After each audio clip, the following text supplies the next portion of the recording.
Papa, kanus siya pagkanaugon na agapon sa mga kasakit.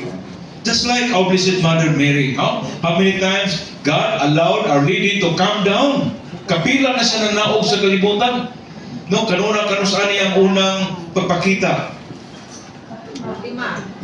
1917 man to.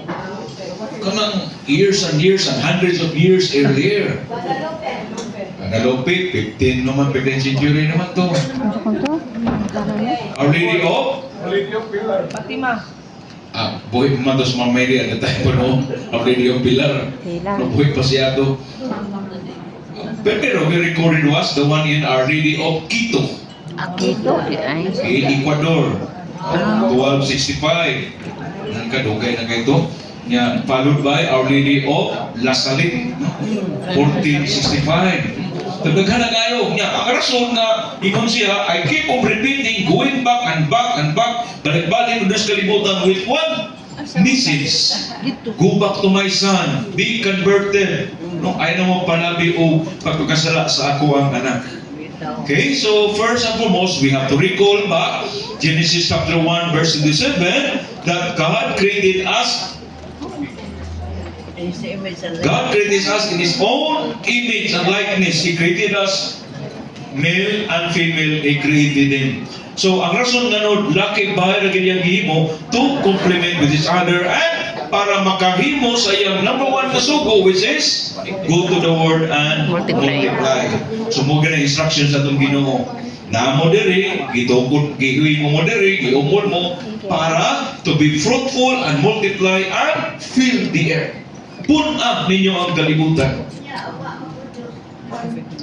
Saan naman? Nagigawang naman. Kaganina dito sa pre-clinic dito sa San Vicente. So sa mga pasyente dito, puro man 60s, 20 above. Kung gusto mo magpa-prenatal mo, India, ay ako rin matanaw doon. Wala ba maustos akong matres? Pero may edad mo, mag-70, pagod. Maligrid ang mga pasyente dito kanina sa Vicente. Anyway, nakanino dito was kompleto na ay laboratory, tanang tas laboratory, may tambal, everything that you need was there. Okay lang kayo, except sa pamahaw. Nakitlog rin down o hotdog.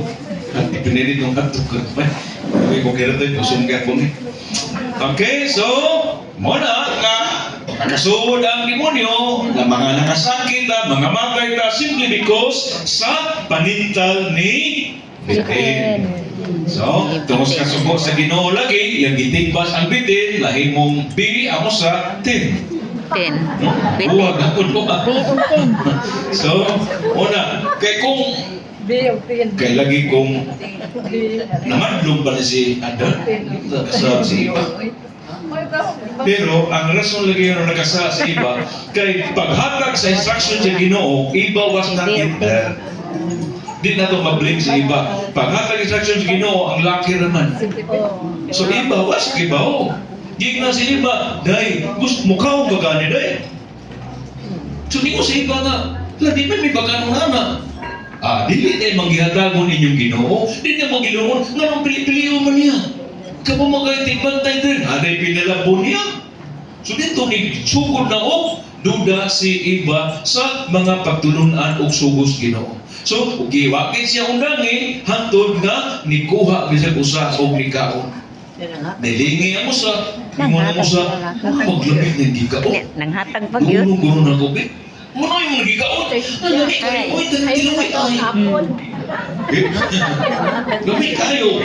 Atong bakla, alas 2:15. May hapon ato pinagang lilibang sa likod. Lilibang bina. Pinangga kanunay ilaw gabi sa iyang mga programa ilabi na magkakabingko. Okay? Now, kung sa ito yung pagka ni sa Satanas, number 1, God is not loving. God, you won't die. Di ba tinuli mo mamatay mo?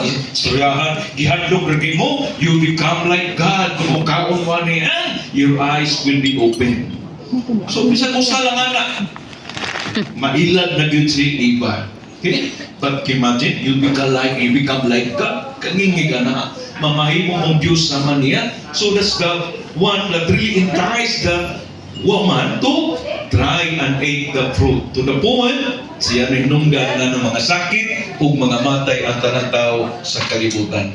So again, going back, tungkol sa kasuko sa itong Ginoong Diyos, iyang gipanis ang bitin.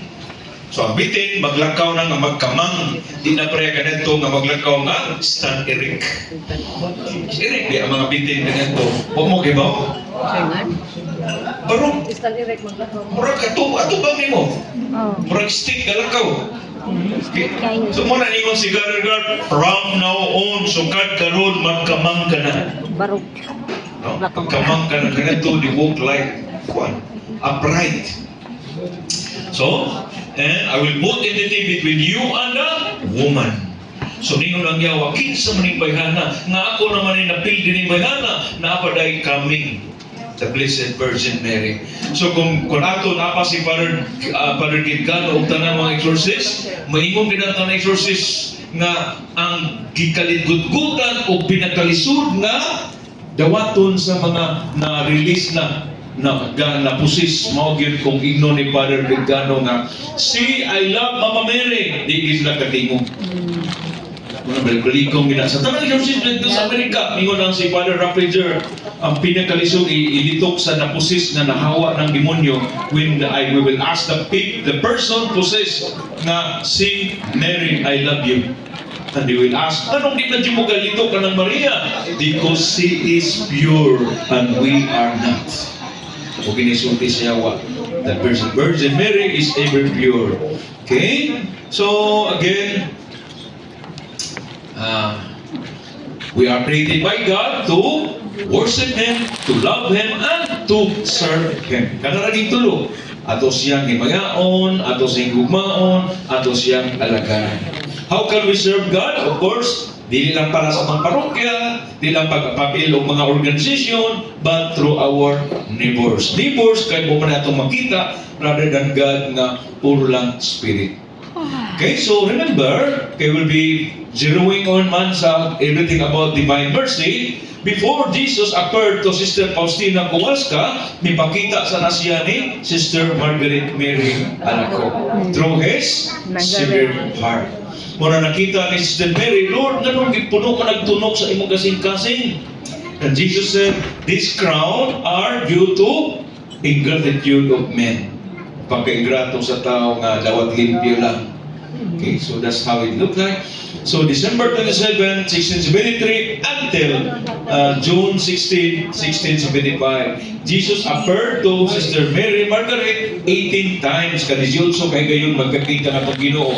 And sa usa sa mga pagpa-appearance ni Jesus, mao to nga iyang giignan si Sister Adua ang hari sa Pransya, si King Louis XIV. Igna siya nga ikonsagrar ang tibuok Pransya to my Sacred Heart aron mapanalipdan ang iyang trono o mapanalipdan ang simbahang Katoliko to protect the church and his throne. Oh, man Kaya maminaw. niya, wa mo tuo. Namatay ang hari, ipuling anak. Kaya niya, wa mo tuo. Until that, ang apo na sad mo'y nahari, iyang gisultian, nga gisultian niya ang lolo, iyang papa, siya, wa kay mo tuo. So exactly 100 years after, dasmagan ang Pransya ni Napoleon Bonaparte. Igira.